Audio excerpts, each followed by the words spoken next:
Bom dia, pessoal, do segundo ano, uma última sexta-feira. Então, na última aula, nós falamos sobre a colonização na América Portuguesa e foi o assunto da prova semanal. E hoje nós vamos continuar, né, falando sobre o Brasil colonial. E vamos já começar no capítulo 5, né? Nós vamos falar sobre a expansão e ouro na América Portuguesa. Vocês devem ter visto o vídeo da aula passada, né? E também eu indiquei o capítulo para estudar sobre a colonização, o início da colonização, que teve as capitanias hereditárias, o governo geral, a implantação da cana-de-açúcar, né? O cultivo da cana-de-açúcar como um produto para explorar a colônia de início. O que mais? A questão da invasão holandesa, que está muito ligada a essa questão do açúcar, né? Porque os holandeses que financiavam o açúcar no Brasil, desde, né, a plantação até a distribuição, boa parte, né, da produção do açúcar era feita com capital holandês. E esse processo de colonização, ele continua. E esse processo de colonização, ele vai passar por um processo de expansão, já que o Brasil, esse território de mais de 8 milhões de quilômetros quadrados que nós temos hoje, ele, à época, não correspondia à América Portuguesa, porque boa parte do território, pelo menos legalmente, através do Tratado de Tordesilhas, boa parte do que é hoje o Brasil pertencia à Espanha. Claro que houve todo um processo de expansão dos portugueses aqui no território. Junto a isso, teve também um desinteresse dos espanhóis pelo território, porque os espanhóis encontraram muito ouro e muita prata na América Central, na região dos Andes, né? Encontraram muita prata no Peru, na Bolívia, e na América Central, principalmente no México, encontraram muito ouro. Então, talvez por isso eles não tenham prestado muita atenção em todo esse território que tinha aqui, e os portugueses que estavam aqui no litoral, né, principalmente no Nordeste, eles começaram a expandir para dentro do território, para o sertão, e aí veio a expansão. E aí nós vamos ver os fatores dessa expansão, as causas da expansão, né? As consequências dessa expansão, que alargou o território, e nós vamos ver também a questão do ouro, né?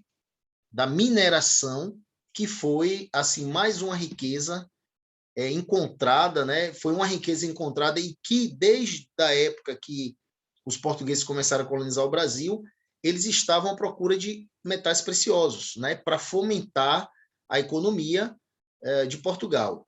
Infelizmente, os portugueses não acharam ouro logo de cara, como os espanhóis encontraram, mas no final do século XVII, o ouro foi encontrado e começou a ser explorado a partir do século XVIII, início do século XVIII, e graças a esse expansionismo e o que nós vamos ver agora, né?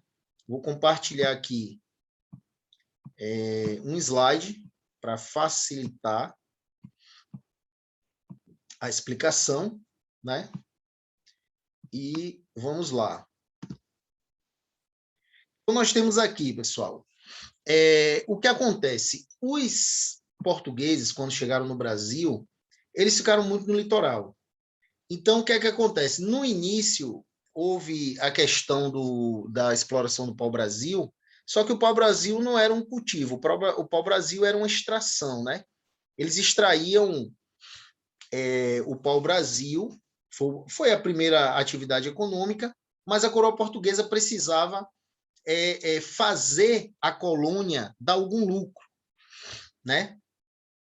Como eles não encontraram de cara ouro, como eu falei agora na introdução, não tiveram a mesma sorte que os espanhóis, o que foi que eles fizeram? Vamos arranjar um jeito, né? A coroa portuguesa, o rei da época, não lembro se era Dom João III, enfim, queria arranjar um jeito de fazer a colônia, né, dar algum tipo de lucro. E aí foi achado o quê? A cana-de-açúcar.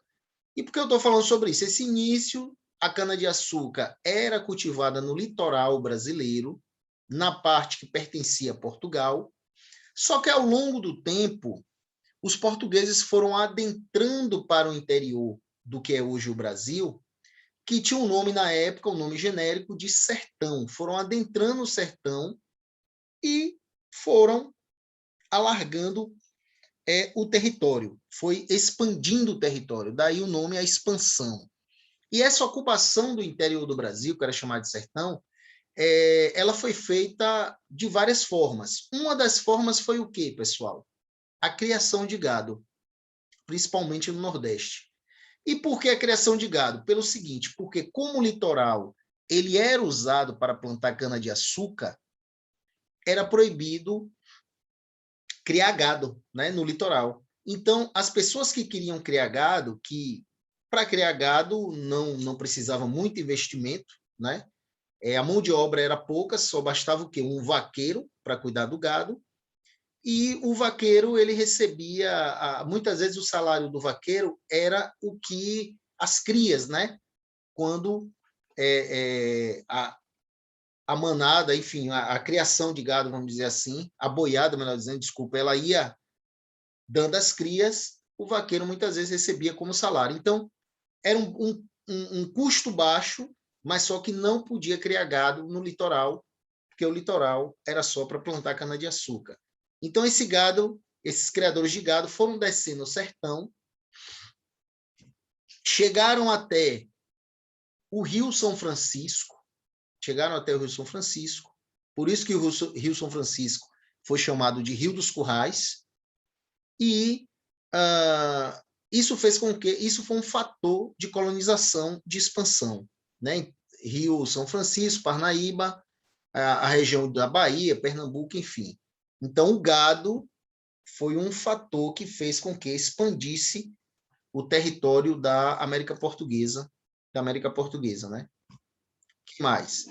Os rebanhos eram trazidos pelos jesuítas, né? Teve o sul do Brasil também, que quem criava gado lá eram os padres jesuítas, né? A região do sul do Brasil, eu falei do gado no Nordeste, que foi na região da Bahia, principalmente, Pernambuco e Maranhão, mas também teve o gado na região do sul do Brasil. E como eu falei, era muito propício o sul do Brasil para criar gado, porque havia os pampas, né? A região dos pampas tem aquelas gramíneas naturais, etc. E assim, os padres jesuítas criaram tanto gado lá que o gado começou a se espalhar e se tornar até um gado selvagem. Então, vocês vão perceber que o gado foi um fator de colonização tanto na região do Nordeste, adentrando o interior do Nordeste, quanto a região sul do Brasil. Vamos a outra forma de expansão, outro fator que gerou a expansão. Os jesuítas. Por que os jesuítas? Os jesuítas, cada vez mais, eles iam para lugares mais distantes do litoral brasileiro, principalmente do Nordeste, chegaram até a Amazônia, fundavam missões, catequizavam índios, né? Em busca de especiarias, drogas do sertão também. Jesuítas organizavam missões, eles iam atrás também de especiarias, de resinas, de condimentos, ervas medicinais. E, enfim, também havia outro fator interessante que muitas pessoas que escravizavam índios achavam mais fácil pegar o índio catequizado do que o índio lá na selva, com todos os perigos. Isso fez com que muitas missões jesuíticas, muitos padres, fossem para os lugares mais distantes, fugindo de pessoas que queriam escravizar índios. Os jesuítas construíram várias missões, né, ao longo do território do Paraguai, do Rio Grande do Sul, do Paraná, Mato Grosso, Amazonas, Pará, ou seja, foi um fator que fez com que o território se expandisse, porque eles praticamente foram para todas as regiões do que veio a ser o Brasil, né? Os índios aprendiam a ler, escrever, cantar, plantar, de certa forma estavam sendo usados pelos jesuítas, né? Os jesuítas ficaram no Brasil até o século XVIII, porque no século XVIII eles foram expulsos, né? Porque o governo português achou que eles estavam com muito poder no Brasil, e realmente eles estavam, eles dominavam a educação, muitas missões religiosas, né? Com catequizando índios e etc e tal, e tinha muito poder econômico também. E aí nós já vimos dois fatores que fizeram com que a colônia, né, a América Portuguesa, expandisse, que foi a criação de gado e a ação dos padres jesuítas que andavam pelo Brasil todo catequizando os indígenas. Mas um dos fatores que fizeram com que o Brasil se expandisse muito foi o quê, pessoal? As expedições chamadas de bandeiras, né? Os famosos bandeirantes. Teve até um bandeirante que foi, a estátua dele foi queimada em São Paulo, que foi Borba Gato, né? Não sei qual o motivo, mas enfim. Haviam dois tipos de expedições que tinham diversas finalidades e que saíam pelo interior do Brasil procurando N coisas, entre riquezas, entre mão de obra, né, que muitos capturavam índios, que eram as bandeiras e as entradas. As bandeiras eram todas as expedições que tinham o objetivo de explorar o sertão, e elas eram formadas por pessoas independentes do governo, ou seja, particulares. As entradas eram expedições que eram organizadas pela coroa. Então, aí você já dá para diferenciar. As bandeiras eram pessoas, né, independentes do governo, ou seja, particulares, e as entradas eram expedições que eram organizadas pela coroa. Os bandeirantes, as bandeiras, tinham vários tipos de bandeira. Tinha a bandeira que só ia aprisionar índios, né? A chamada bandeira de apresamento. Isso porque, pessoal, nem todo mundo tinha dinheiro para comprar um escravo africano, não era barato. Então, o que é que acontece? Aqueles camponeses, né? Aqueles agricultores que não tinham dinheiro para comprar um escravo, um escravo africano, poderiam estar comprando um indígena. E aí esses bandeirantes saíam pelo interior do Brasil procurando capturar índios. Então, havia a bandeira de apresamento, havia o bandeirismo de prospecção. Esse bandeirismo de prospecção, e era o bandeirismo de Borba Gato, que foi queimado. Então, eu soube que a acusação de quem queimou ele, né, das pessoas que estavam lá em São Paulo em uma manifestação queimaram ele, foi que ele tinha matado muito índio. Eu acho que pelo contrário, ele vivia no meio dos índios, porque ele estava atrás, e ele até foi se esconder, porque ele matou alguém importante na região das Minas, e foi se esconder justamente entre os índios. E o que ele procurava era ouro, prata, pedras preciosas. Ele não era de apresamento de indígenas, mas enfim, havia esse bandeirismo de prospecção que estava atrás do ouro e que conseguiu encontrar ouro onde hoje é Minas Gerais, Mato Grosso e Goiás. Havia outro tipo de bandeira que era o sertanismo de contrato. Que bandeira era essa? Era aquela expedição que muitos senhores de engenhos contratavam para ir ou capturar algum índio, ou algum escravo, alguma coisa desse tipo, né? Ou desbaratar algum tipo de resistência, como, por exemplo, a que eram feitas nos quilombos, né? Por exemplo, quem destruiu o quilombo de Palmares foi um sertanista de contrato, né? Domingos Jorge Velho. Ele era da região de São Paulo e ele foi contratado por senhores de engenhos aqui do Nordeste para vir destruir o quilombo de Palmares, que estava criando muito problema para esses senhores de engenhos, vamos dizer assim. Era a resistência, né, que Zumbi estava fazendo. Então, o sertanismo de contrato era aquela bandeira especializada em acabar com essa resistência, principalmente dos quilombos. E havia outro tipo de bandeira, que eram os moções, que na região de Mato Grosso, que eles estavam mais ligados ao comércio. Então, nós vimos aqui que 3 fatores fizeram com que o território brasileiro expandisse, ou melhor, o território da colônia portuguesa aqui na América, que veio a ser o Brasil, expandisse. Que foi o quê? A criação de gado, a ação dos jesuítas, dos padres jesuítas, que saíram pelo interior do Brasil, pelo norte, pelo sul, catequizando, e os bandeirantes, que eram aquelas expedições que aprisionavam indígenas, procuravam metais preciosos, destruíam a resistência dos escravos, como os quilombos e etc. Então, a ação, né, esses 3 fatores levaram à expansão do território brasileiro. E aí, pessoal, a ação dos bandeirantes fez com que, principalmente, a bandeira, né, de prospecção, o bandeirismo de prospecção, fez com que encontrasse ouro na região das Minas, e Mato Grosso e Goiás. Aqui tem a ação, nesse mapa vocês estão vendo a ação dos bandeirantes, né, das várias bandeiras.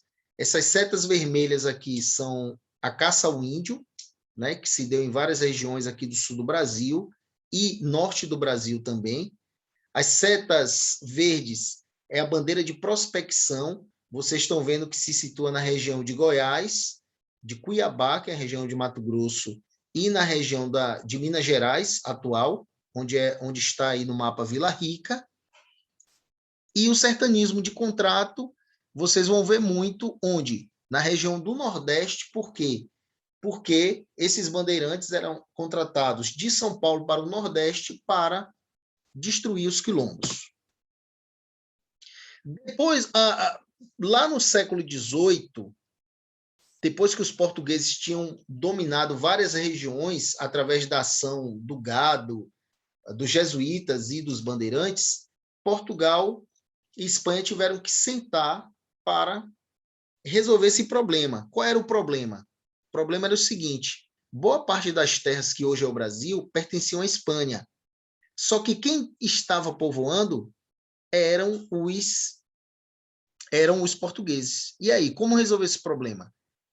A Espanha e Portugal fizeram vários tratados, como o Tratado de Utrecht, o Tratado de Madrid, o Tratado de Santo Ildefonso e o Tratado de Badajoz. Desses aqui, né, teve o Tratado de Utrecht, que falava sobre a colônia de Sacramento, no sul do Brasil, enfim, que veio a dar origem, se não me engano, ao Rio Grande do Sul. Mas desses tratados, Santo Ildefonso, Badajoz, Utrecht, etc., um que vai ser bem importante vai ser o Tratado de Madrid. Por quê? Porque o Tratado de Madrid ele trazia uma cláusula que era o uti possidetis. O uti possidetis era o seguinte, ele dizia o seguinte, que a terra era de quem tomou posse. E esse Tratado de Madrid ele foi o grande divisor de águas para que o território português aqui na América crescesse, mais que dobrasse de tamanho. Por quê? Porque esse dispositivo do Tratado de Madrid dizia o seguinte, a terra é de quem toma posse. Se a terra é de quem toma posse, por mais que os espanhóis fossem donos da maioria das terras, quem tinha tomado posse eram os portugueses. Então, a partir daí, o que foi que aconteceu? Essas terras passaram a ser de Portugal. Aqui vocês estão vendo o mapa, né? O Tratado de Madrid, o que foi que trouxe, né? Essa linha aqui é a que dividia do lado direito, tinha a parte de Portugal, do lado esquerdo a parte da Espanha. Você vê que a Espanha tinha muito mais terra aqui no Brasil, né? No que é o Brasil hoje. E depois dos vários tratados, principalmente do Tratado de Madrid, você vê que o Brasil tomou praticamente os contornos que tem hoje. E aí, pessoal, depois de nós falarmos da expansão do Brasil, dos tratados, né, entre Espanha e Portugal, para resolver esse problema de quem era o território, etc., nós vamos falar um pouquinho da mineração. Foi o que aconteceu. No final do século XVII, as bandeiras de prospecção encontraram ouro, né? Encontraram ouro principalmente na região das Minas. E esse ouro era um ouro, de início, era um ouro que estava muito fácil de encontrar. Era o chamado ouro de aluvião. Ele estava ali nas margens do rio, dava para você encontrar esse ouro. E aí, isso fez com que, da noite para o dia, né, aquela região, que era uma região inóspita, que não tinha ninguém, se tornasse uma das regiões mais povoadas do Brasil colônia da época. Por quê? Por causa da notícia do ouro. Vieram pessoas de outras partes da colônia, mas não só de outras partes da colônia, mas também de Portugal. O afluxo de pessoas que vinham de Portugal para o Brasil por causa da descoberta do ouro foi tão grande que a coroa portuguesa teve um momento que teve que proibir. E aí nós vamos ver N histórias do tipo: vieram muitas pessoas para cá atrás do ouro, pessoas que tinham dinheiro e etc. para explorar, que tinham escravos e etc. Só que eles não pensaram em uma coisa: como é que eles iriam comer? E aí o que foi que aconteceu? Teve um período de fome, eles começaram a explorar ouro, no meio da riqueza, né? Explorando ouro, etc. e tal, tinha um problema: falta de comida. E aí teve um surto de fome que um gato que passasse pela frente do pessoal era o alimento deles naquele momento. Isso fez com que fosse interessante, porque até o momento o Brasil não tinha um mercado interno. E a região das Minas fomentou o mercado interno, porque outras regiões, percebendo que a região das Minas necessitava de produtos, começaram a vender carne, começaram a vender farinha e etc. Por quê? Porque os escravos que estavam na região das Minas, eles não estavam trabalhando na agricultura, eles estavam trabalhando só para tirar ouro. Então, a alimentação vinha de outras regiões. Isso criou um comércio interno. E aí, pessoal, depois que a coroa percebe